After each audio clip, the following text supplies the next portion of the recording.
Het kleinste oehoe-kuiken heeft het helaas niet gered. De 2 anderen groeien gelukkig goed. Ze blijven steeds vaker alleen in het nest. Moeder neemt het ervan en warmt op in de voorjaarszon.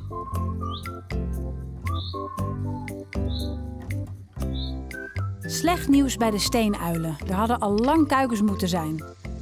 Maar de eieren komen dit seizoen niet meer uit. Alleen hebben de ouders dat nog niet door. Het vrouwtje broedt en het mannetje brengt nog steeds prooien.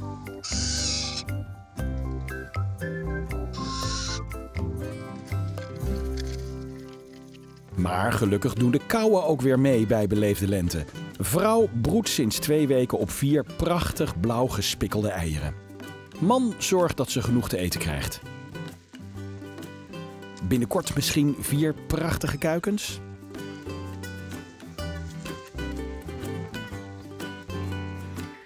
Op 2 mei is het eerste ooievaarsjong uit het ei gekropen.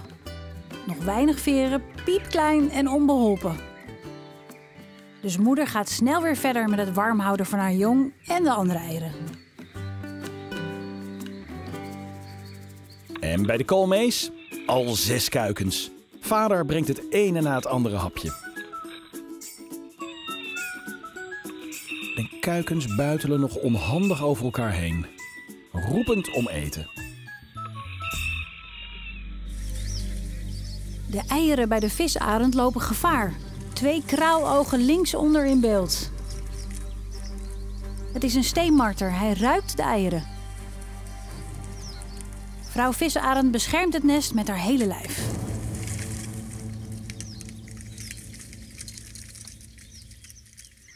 Vader gaat op jacht en maakt een geweldige duikvlucht. Op het laatste moment richt hij zijn poten naar voren en grijpt de vis. Door zijn vlijmscherpe klauwen en kleine stekels op zijn voetzolen kan de vis hem niet ontglippen. Vrouw heeft het goed. En een paar dagen later legt ze het 3e ei. Stel je toch voor. Straks 3 kuikens. Het wordt spannend of die marter zich nog een keer laat zien.